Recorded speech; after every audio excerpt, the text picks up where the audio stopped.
witchcraft. He said that in his book, Morals and Dogma. Now let's go back to where you left off. What was you reading? Ecclesiastes. All right, go ahead. Ecclesiastes 12 and 12. And further by these, my son, be admonished of making many books. There is no end. Like I said, you got the Quran, you got Morals and Dogma, as he mentioned. You got textbooks that you go to college. And you know what? A lot of you people go to universities and you get these textbooks. When you go to these universities and these colleges, the first thing you do in the beginning of the semester, you either pay you either pay in advance, which you have to do, or you get some type of grant. And then the next thing that you do before you take your first class, you got to go in a bookstore. Right. And they tell you got to get this textbook. If your major is sociology, you got to get Sociology 101, History 101. You got to get these textbooks, and then you got to study these textbooks and have the teacher teach you, so to speak. Yeah, and then you.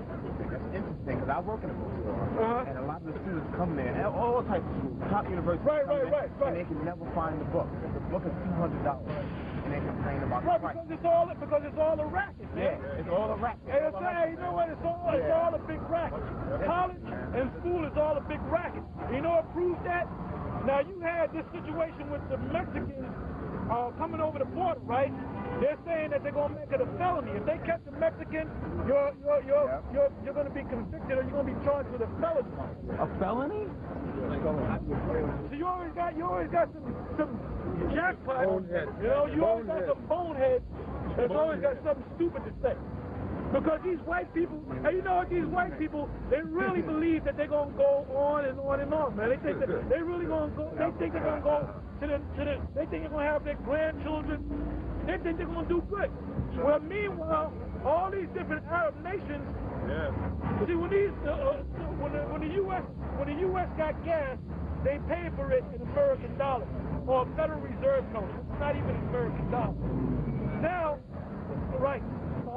It's not reserved. It's not backed by gold or silver. Now, what happened was they set up.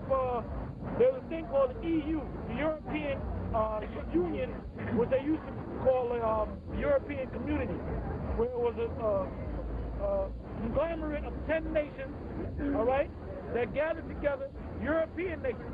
Now it's supposed to be 26 of them. And what they did was, they're trying to establish a one European government. Instead of having England and France and Germany, it's one union right now. That's why they call it the EU, the European Union. So if they said we one union right now, we're going to have a money system. We have to have one money system. No francs, no Deutschmarks, no pounds. Right. We have to have one money system, and that one money system is called the euro. All right?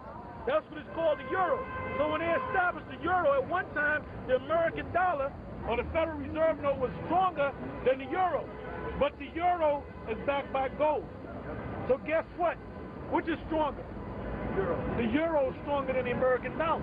So the Arabs, when they sell their oil, they want to deal with money with substance. They're finding out this American dollar that we're getting, this Federal Reserve note, is shit. You can't buy nothing with it. So if you want to buy oil, you got to pay us with euros because it's backed by gold. And the Arabs still deal with gold and silver. Their money is backed by gold and silver, right? Now, it's backed, like I said, the euro is backed by gold. So they're saying we want euros now. So the U.S. is saying, well, if we do that, if we convert the FRNs, Federal Reserve notes, into euros, we got to spend more dollars to get fewer euros. So basically, we're paying more for the gas. So Bush said, you know what? Since they're going to do that, let's attack them and take their oil. That's what they're doing.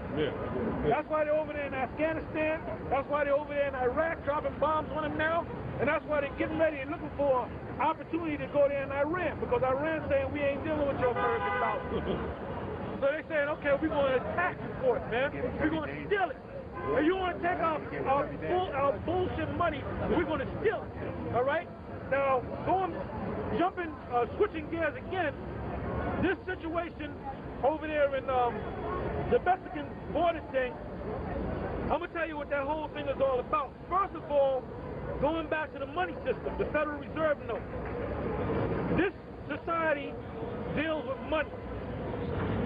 everybody in New York City that worked in New York City said, I'm going to stay home, not going to work, you know what? This city will crumble. Yeah. All right? One day this city will freaking crumble, man. The stock markets will go down. The stock market will crash. Because anytime money's not flowing, people get worried. So if people are buying certain stocks, they're going to say, I'm going to wait. I don't know what's happening. So that's a chain reaction. So if everybody said, we're going to make New York City a ghost town when they're going to work, guess what? This society will collapse. When they had to prove that was a train strike. They had 3 days, man, this city was all messed up, man. These people were all messed up. Their business was closing, people didn't come into work, people were mad as hell. They were threatening to lock certain union members up because they didn't want to work. So that shows you that Jake had power to bring this man down because they know that this man's money system is crap. That's why they're saying, you got to work, our contract is this. You got to work more for less money, and you got to pay your own money that we give you towards your health care, and instead of retiring at 55, you got to retire at 62. So that's 7 more years. So Jake said, this is all BS, man. We ain't dealing with that. Now, going back to the Mexicans, all right? Everything's tied into money, right? Going back to the Mexicans. The reason why the Mexicans are sneaking across the border is because in Mexico, and I've been down there, the so-called American dollar is way stronger. What you make up here, if you go to Mexico, you live like a damn king, man. Well, there's a lot of countries. If you go to Canada, you go to any country, Jamaica. But if you go to Mexico, with the money that you get, whatever you get, let's say it's $300, whatever the hell you get, that $300 is like $3,000 down there. You live like a king. That's why they're coming across the border. Exactly, because down there, they get money over here and go back there. What they do is, down there, when they work at a job, they'll get $5 a day. Now over here, they might get $5 an hour. So $5 an hour, they'll say, damn, I'll work 12 hours a day. If I can make $60 a day, are you kidding me? I'm willing to put my life at risk. So Bush and them knows about that. So they're saying, you know what? We got indentured servants now. That's why Bush had this meeting with the Prime Minister of Canada, which has nothing to do with Mexico. No. If you watch the news, the financial news mainly, there was the Prime Minister of Canada, Vicente Fox, who was the Prime Minister or the President of Mexico, and Bush. So they were talking about, we got to do something about this thing. We got to have a guest worker program where we allow Mexicans to come to this country. They can stay here for 6 years. If they pay a certain amount of taxes and they pay $2,000 and learn English, after the 6 years, they might have an opportunity to become citizens. But they're using that to bring them in for cheap labor. Cheap labor, yeah. All right? The same thing, like I said, the same thing with the train strike. They're trying to say, no, you got to work 7 more years, and you got to pay more into your retirement, and really you're making more money or less money, right? Because really the dollar bill is shit. Everything's going up. Okay?